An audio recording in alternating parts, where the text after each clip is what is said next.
Hello everyone, welcome to Sanjeet physics school. तो आज हम लोग देखने वाले हैं डुलोंग एंड पेटिट्स लॉ। तो डुलोंग एंड पेटिट्स लॉ क्या कहता है कि जो मोलर स्पेसिफिक हीट कैपेसिटी है कोई भी crystalline solid in constant volume, उसका जो स्पेसिफिक हीट का जो वैल्यू होगा वो कांस्टेंट होगा और वो होगा 3R के बराबर। तो नाउ अभी मोलर स्पेसिफिक हीट है क्या? So molar specific heat is the amount of heat required to rise the temperature of 1 mole of substance by 1 Kelvin or 1 degree Celsius। कोई भी substance अगर 1 mole है तो 1 mole means equal to Avogadro number Na से हम लोग denote करते हैं।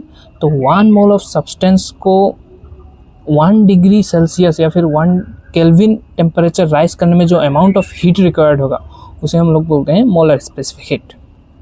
सो डुलोंग एंड पेटिट्स लॉ का स्टेटमेंट है कि it states that the molar specific heat capacity at constant volume of a crystalline solid is constant and equal to 3R।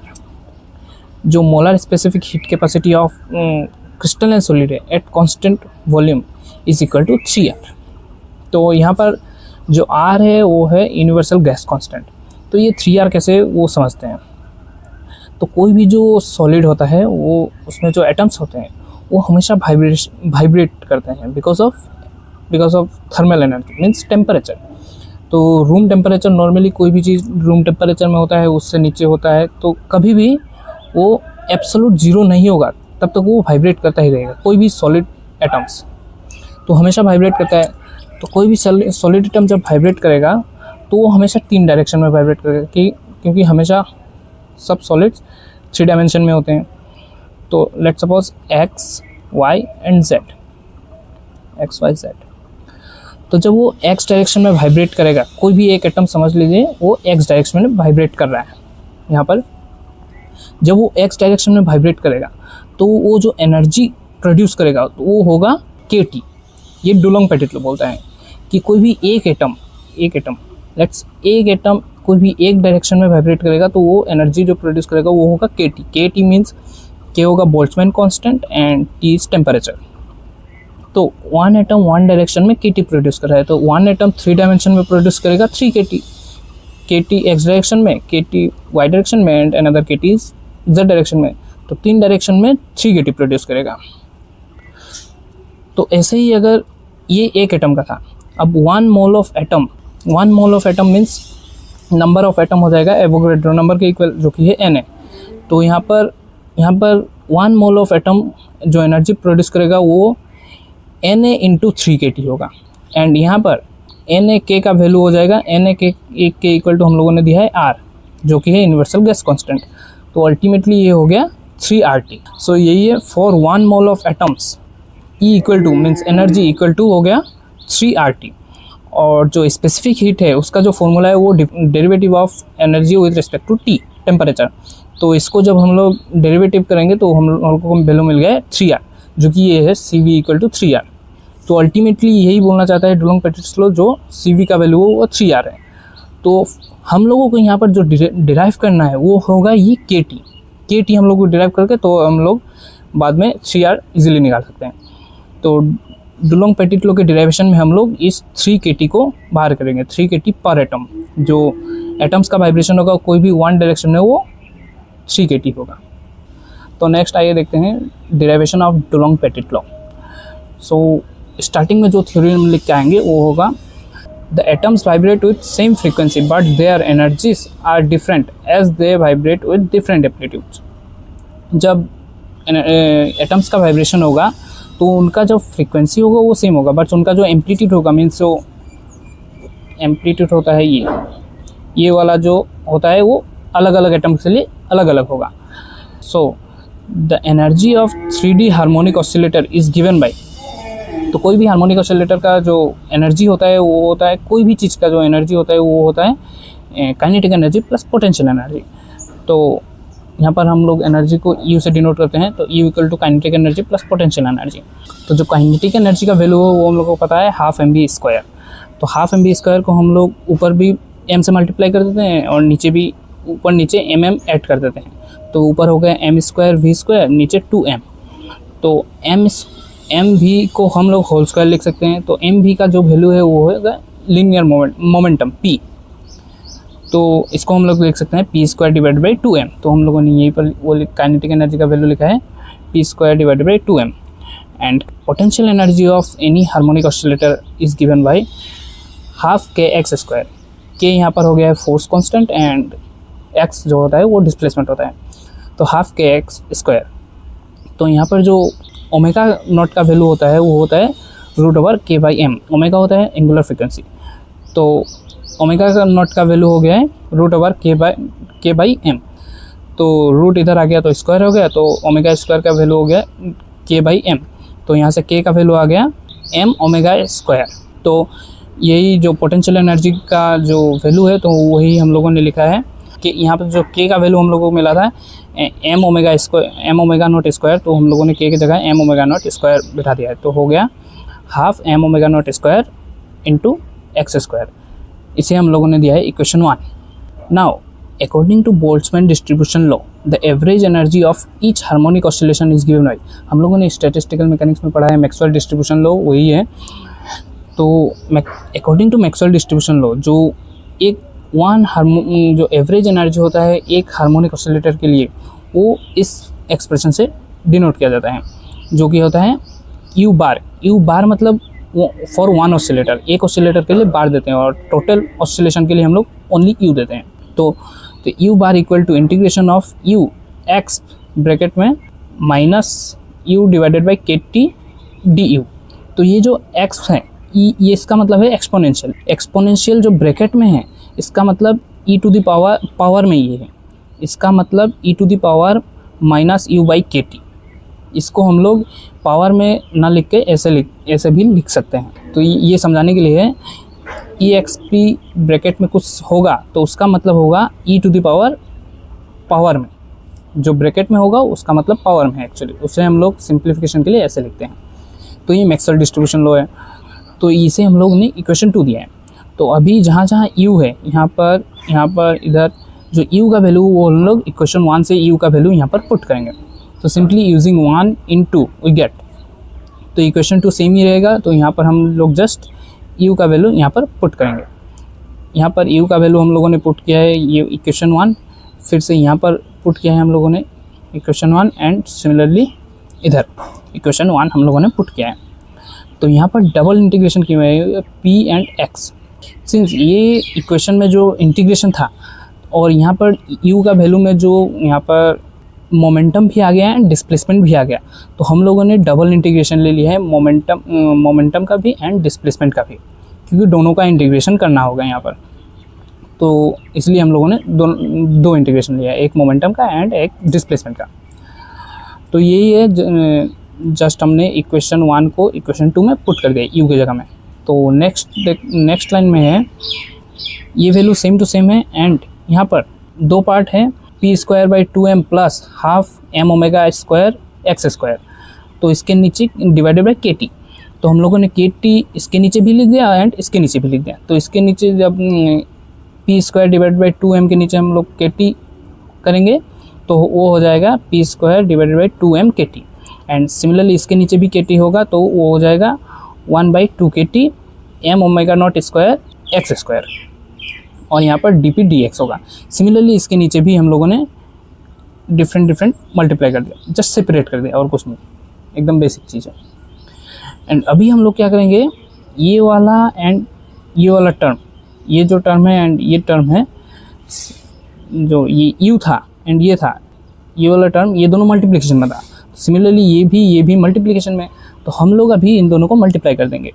P square divided by 2m को हम लोग multiply कर देंगे पूरा इसके साथ, एंड फिर से हम लोग half m omega not square x square को हम लोग इसके साथ मल्टीप्लाई करेंगे।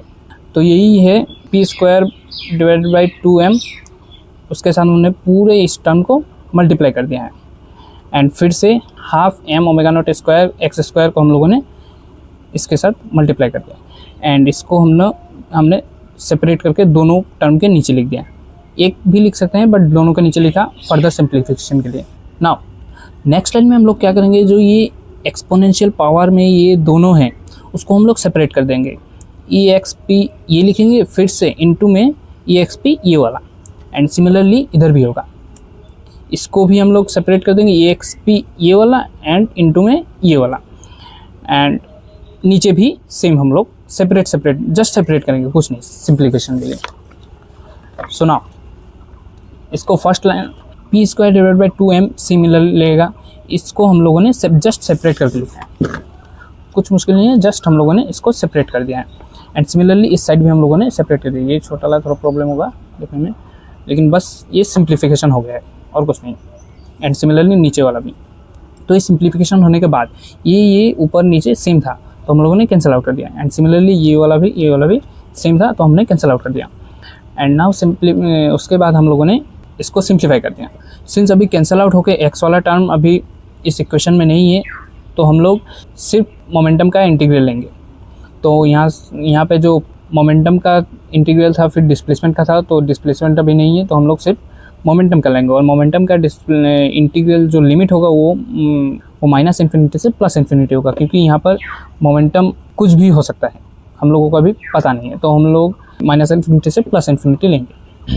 तो ये कैंसिल हो गया दोनों टर्म, तो यहाँ पर रह गया p square divided by 2m exponential to the power minus p square divided by 2m kt and dp divided by integral of minus infinity to plus infinity exponential to the power minus p square divided by 2m kt dp। And इधर भी ये cancel होके ये वाला term रह गया, and this term यहाँ पर भी ये कैंसिल होकर सिर्फ ये वाला टर्म रह गया।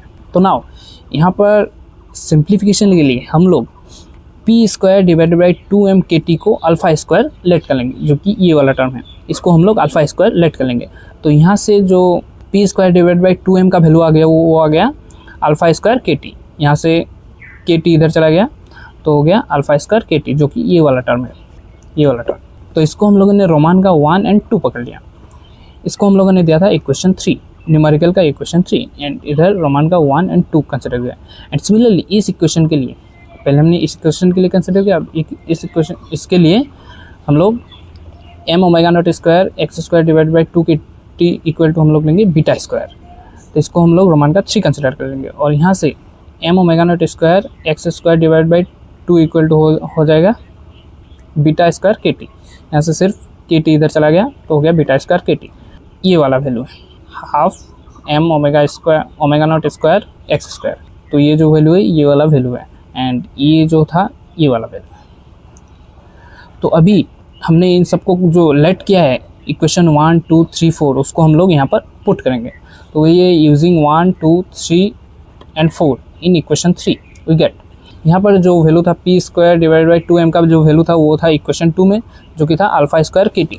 तो यहाँ पर kt हम लोगों ने बाहर ले लिया है, तो यहाँ पर सिर्फ रह गया अल्फ़ा स्क्वायर, एंड यहाँ पर जो एक्सपोनेंशियल टू द पावर जो ये था P square divided by 2m kt का वैल्यू था वो था अल्फ़ा स्क्वायर, और माइनस ऐसे ही रहेगा तो हम लोगों ने माइनस अल्फ़ा स्क्वायर लिख लिया है। एंड सिमिलरली नीचे हो गया ये वाला वैल्यू सेम टू सेम था, तो सिमिलरली हमने माइनस अल्फ़ा स्क्वायर कंसिडर कर लिया। एंड यहाँ पर ये वाला वैल्यू जो था half m omega not square x square वो हमने कंसिडर किया था बीटा स्क्वायर kt, तो यहाँ पर बीटा स्क्वायर लिखना भूल गया, तो बीटा स्क्वायर एंड kt हम लोगों ने बाहर ले लिया सिमिलरली इसके तरह। एंड इसको हम लोगों ने कंसिडर किया था m omega not square x square divide by 2 kt, इसको हम लोगों ने कंसिडर किया था इक्वेशन 3 में बीटा स्क्वायर, तो यहाँ पर माइनस सेम ही रहेगा, एंड यहाँ पर हमने लिख लिया है minus beta square, and D बेटा सेम ही रहेगा, एंड नीचे भी सिमिलरली माइनस बीटा स्क्वायर। तो नाउ ये वाला जो इंटीग्रेशन है, दिस वन इंटीग्रेशन, ये एक स्टैंडर्ड इंटीग्रेशन है, इसका जो वैल्यू होगा वो होगा √π/2, ये ऑलरेडी मतलब प्रूफ्ड है, ये ऑलरेडी बाहर किया हुआ है, इसको जहाँ भी ऐसा वाला टर्म आता है वो हम लोग डायरेक्ट स्टैंडर्ड इंटीग्रेशन यूज़ कर लेते हैं। इसको भी कर सकते हैं बट वो बहुत बड़ा हो जाएगा तो उतना ज़रूरत नहीं है, तो इसको हम लोगों को याद रखना पड़ेगा। एंड सिमिलरली इसको भी यहाँ पर अल्फ़ा स्क्वायर था, यहाँ पर अल्फ़ा स्क्वायर नहीं है, जस्ट ये वाला, तो इसका भी स्टैंडर्ड इंटीग्रेशन हो गया है। इसका स्टैंडर्ड इंटीग्रेशन का जो वैल्यू है वो होता है √π, इसका था √π डिवाइडेड बाई 2 एंड इसका √π। एंड सिमिलरली ये यहाँ पर बीटा है, यहाँ पर अल्फ़ा है, तो यहाँ पर जस्ट बीटा पुट कर देंगे, ये तो चेंज हो ही सकता है, ये तो वेरिएबल है, तो सिमिलरली बीटा का भी वैल्यू सेम ही आ जाएगा। तो के टी सेम ही लग गया, इसके जगह पर हो गया root over pi by two and इसके जगह पर हो गया root over pi. And similarly इसकी जगह पर भी के टी, सॉरी ये के टी है, k t root over pi by two, इसके जगह पर हो गया root over pi by two and इसके जगह पर हो गया रूट ओवर पाई। तो similarly root over pi cancel हो गया यहाँ भी, तो यहाँ पर बच गया के T divided by two and यहाँ पर भी बच गया के टी डिवाइडेड बाई टू। तो के T divided by two plus के टी डिवाइडेड बाई टू हो जाता है के टी। तो अल्टीमेटली यहाँ से जो यू बार का वैल्यू आ गया वो है के टी। तो यू बार जो है वो सिंगल ऑसिलेशन है, तो यहाँ पर सिंगल एटम का सिंगल ऑसिलेशन है, एक एटम का एक ऑसिलेशन है। बट यहाँ पर if there are n atoms which can vibrate in 3D, यहाँ जो एक एटम था वो एक डायरेक्शन में वाइब्रेट कर रहा था, उसका वैल्यू के टी था। और अगर यहाँ पर n एटम्स हो गया और वो 3D में वाइब्रेट करेगा, तो सिंपल मैं समझाता हूँ, एक एटम एक डायरेक्शन में वाइब्रेट कर रहा है तो के टी है, तो एक एटम 3 डायरेक्शन में वाइब्रेट करेगा तो कितना होगा 3 के टी। और यहाँ पर एक एटम ना होकर n नंबर ऑफ एटम है तो हो जाएगा n इंटू 3 के टी। तो वही है कि if there are n atoms which can vibrate in 3 dimension then उसका वैल्यू हो जाएगा 3n के टी। एंड 3 यहाँ पर जो n के का वैल्यू हो वो है r, जो कि है यूनिवर्सल गैस कांस्टेंट। तो हो गया टोटल 3RT। सो जो स्पेसिफिक हीट का जो वैल्यू होता है वो होता है डिफरेंशिएशन ऑफ एनर्जी का जो डेरिवेटिव होता है। तो यहाँ पर जो यहाँ पर एनर्जी है 3RT, तो 3RT को हम लोग डिफरेंशिएट करेंगे विद रेस्पेक्ट टू टी। तो with respect to t 3RT को हम लोग जब डिफरेंशिएट करेंगे तो उसका वैल्यू हो जाता है 3R। तो 3R जो है वो कांस्टेंट है, जो कि होता है 6 कैलोरीज पर डिग्री पर मोल। तो ultimately Dulong and petit law का यही है कि जो स्पेसिफिक हीट होता है कोई भी क्रिस्टलाइन सॉलिड का कोई भी एक कांस्टेंट वॉल्यूम में, उसका जो वैल्यू होता है स्पेसिफिक हीट का वो हो जाता है 3R, जो कि कांस्टेंट है।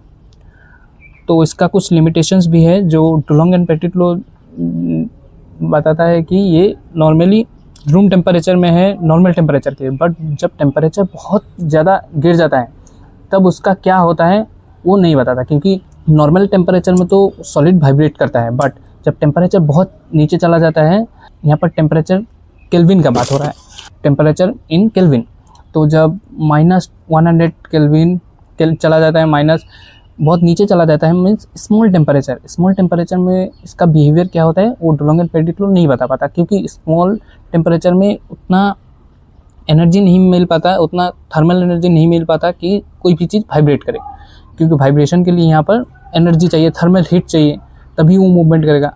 तो यहाँ पर वो Dulong and petit law explain नहीं कर पाता, वही इसका लिमिटेशन है। तो वो आगे आइंस्टाइन थ्योरी जाकर क्लियर करता है, तो वो हम लोग देखेंगे नेक्स्ट वीडियो में। सो अभी के लिए इतना ही। अगर वीडियो एक बार में समझ ना आए तो आप लोग दोबारा देखिए, अगर फिर भी समझ ना आए तो कुछ चीज़ आप डाउट जो है वो कमेंट में पूछ सकते हैं, तो मैं बाद में रिप्लाई दे दूँगा। एंड सो इस वीडियो के लिए इतना ही। Thank you.